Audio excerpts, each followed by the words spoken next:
профессор эмне экендигин, аспирантура эмне экендигин атаман укканбыз. Бул ачылыш чындыгында дүйнөлүк практикада жаңылык деп бааланып, Опухоль клеткаларынын же болбосо рак клеткаларынын 4 жыл бою күн түн дебей лабораториядан чыкпай эмгектенет. көпчүлүк азоттук кошулмалар организмге түшкөндө биринчи оксид азота пайда кылат. Бирок биздин Ошто лаборатория жок экен.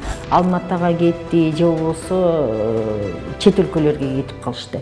Саламатсыздарбы? Эфирде интеллигент автордук берүүсү. Бул берүүдө биз сиздерге Кыргызстандын интеллигент окумуштууларын тааныштырабыз. Бүгүн биз Улуттук илимдер академиясынын мүчө корреспонденти, биология илимдеринин доктору, профессор Таасилкан Жумабаева тууралуу сөз кылалы. Аныгыраагы ал окумуштуу катары дүйнөдө жок кандай ачылышты ача алды?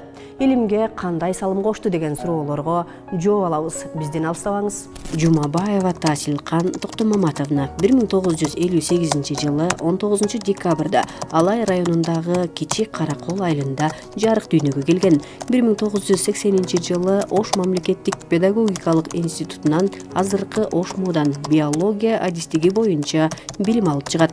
1987 жылы Москвада химиялык физика институтунан аспирантураны аяктаган. 1988 жылы биология илимдеринин кандидаты болгон. 2001 жылы Россия мамлекеттик илимдер академиясынын алдындагы биохимиялык физика институтунан докторлук диссертациясын жактап, 2002 жылы биология илимдеринин доктору наамына ээ болгон. Илимге барганымда себепчи менин атам болгон. Мектепте окуп жүргөндөн эле атам ыр жазып калчу. Кызым бир аз ооруп жүргөн, ошондо мен жашап турсам экен, кызым жактаганча профессор деп аны мактаганча деп. Анан профессор эмне экендигин, аспирантура эмне экендигин атаман укканбыз. Анткени атам институтта ал убакта жакшы уккан, анан өзүнүн бир ата эне көбүнчө өзүнүн бир ашпай калган ишин баласынан көргүсү келет экен. Анан өзү аспирантурасын жалгыз уул болгондуктан уланта албай калган. Анан бизге айтчу да ушундай: окугула, тиги бу деп. Анан ошол кыскасы атам көп түрткү болгон мага ошол башташыма, илимге түшүшүмө. Каарманыбыздын илимдеги биринчи изилдөөсү кан клеткаларына ультра үндүн таасири деген темада болгон. Эмгеги илимий журналдарга жарыяланып, илим дайрасына жол ачылды. Ишибизди баштаганда мындай кызыктуу болду. 2-3 теманы беришти. Бизде электронный парамагнитный резонанс ЭПР деген, ал биологиялык активдүүлүгүн бизде жаныбарлар менен иштөөдө эки түрдүү да, in vivo, in vitro деп коет. In vivo дегенде прям тирүү организмдерге берүү менен динамикасын кантип өзгөрөт ушуну изилдейсиң. А in vitro дегенде просто изолированный ткандарда изилдейсиң да. Анан кайсы теманы аласың, ушундай деп бир-эки тема койгондо, анан Зоя Вениаминовна Коробтева деген эжеке менен чогуу иштешем дедим. Анткени анын темасы ушул повышение радиочувствительности гипоксических клеток опухоли. Же болбосо биз айтабыз, гипоксиялык клетка, жанагы шишик клеткаларын, гипоксиялык абалдагы шишик клеткаларынын нурланууга сезимдүүлүгүн күчөтүү деген. Башкача айтканда, рак клеткаларын нурлануу менен күйгүзүп залалсыздандыруунун эффективдүүлүгүн 30%га жогорулаткан препаратты изилдеп таап чыккан. Бул ачылыш чындыгында дүйнөлүк практикада жаңылык деп бааланып, Таасилкан Жумабаевага илимдин кандидаты деген наам берди. Рак клеткалары өтө тез өсүп кетет да. Ошол рак клеткаларын көбүнчө дарылоонун эки жолу бар: химиотерапия и радиотерапия деп, нурлантуу менен. Ошо нурлантууда тез өсүп кеткендиктен капилляр менен жабдылбаган үстү жагы өлгөнү менен түп жагында клеткалар калып калат да, алар кайра перерождение боло берет, кайрадан көбөйө берет.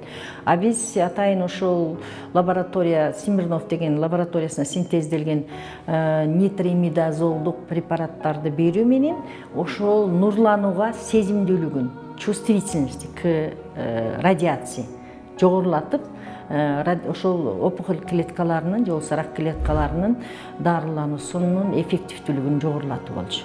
А биз ошол нитроимидазолдорду пайдалануу менен 2,5 нитроимидазолдорду пайдалануу менен ошол учурда 30%-тик жогорулатууга жетишкенбиз.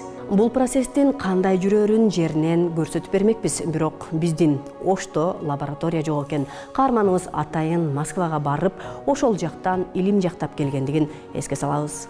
Ооба, 1988 жылы Москвадан илимдин кандидаты деген дипломун алып, мекенине кайтып келет. Алгач Ош мамлекеттик университетинде окутуучу болуп эмгектене баштаган. Ошол жылдары Улуттук илимдер академиясынын түштүк бөлүмү илимий изилдөө борбору катары ачылып, Жумабаева ал жерден радиациялык экология лабораториясын ачып, биздин жаратылышты изилдеп баштаган.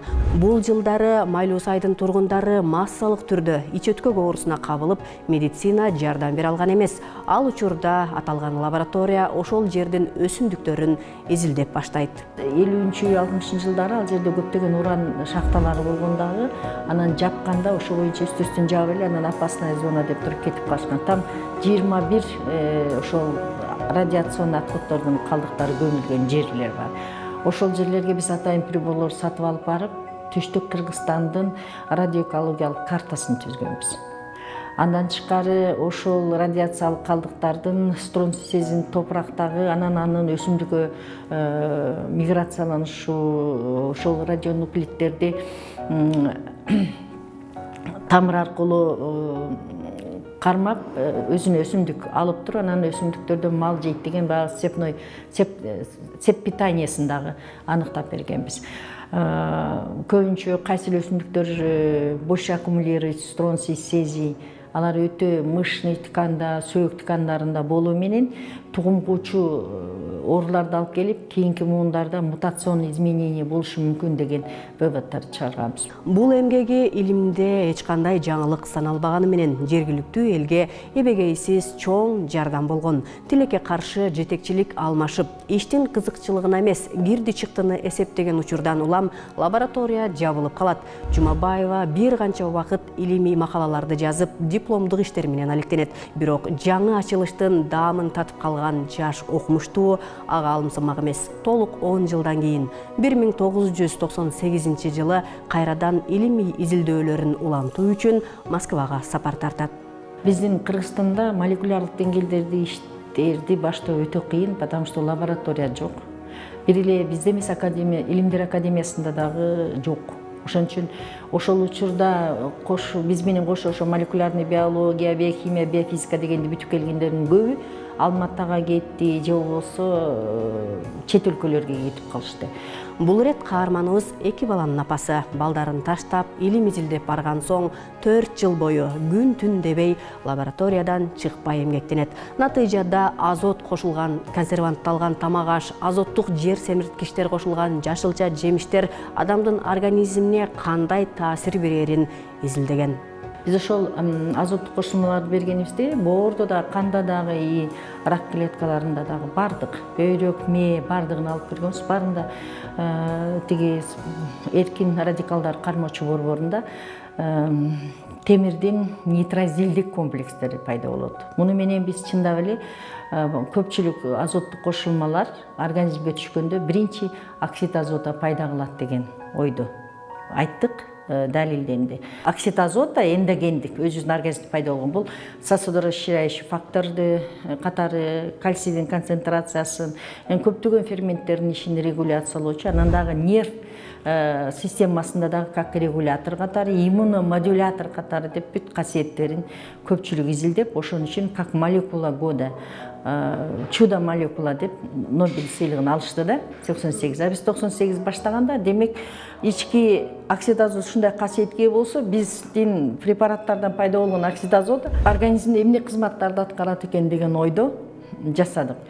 Башкача айтканда, азоттук кошулмалардан пайда болгон экзогендик оксидазода боорду иштетүүчү жалгыз ферменттин иштешине тоскоолдук жаратаары аныкталган. P450 деп аталган бул фермент организмге кирген дары-дармектеги зыяндуу химиялык заттарды зыянсыздандыруу функциясын аткарган болчу. Күнүмдүк жашообузда биз эми ошол дары дармектерден тышкары жеген азыктардын көбүндө дагы азоттук кошулмалар бар.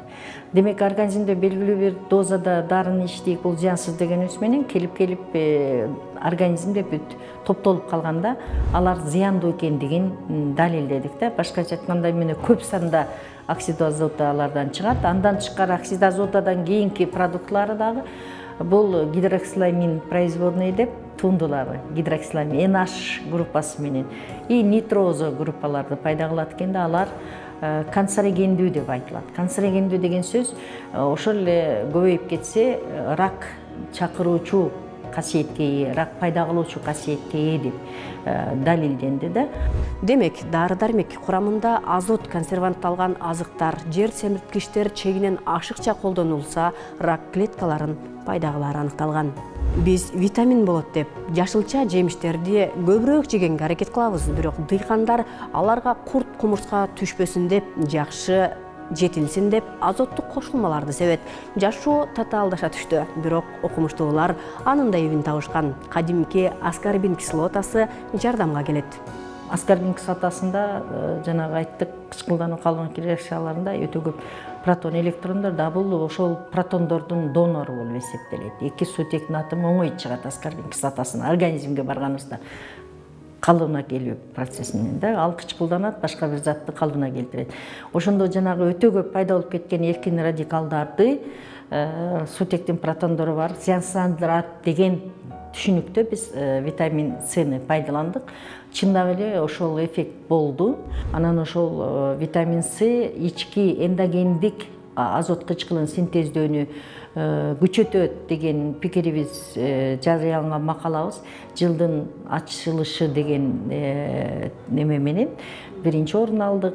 Дал ушул ары кызыктуу, ары пайдалуу биохимиялык изилдөө Тасилкан Жумабаевага илимдин доктору деген наам алып келди. Учурда Кыргызстандын эле эмес, Россия Федерациясынын дагы Илимдер Академиясында мүчө корреспондент, артынан бир нече илимдин кандидаттарын тарбиялап келген устат.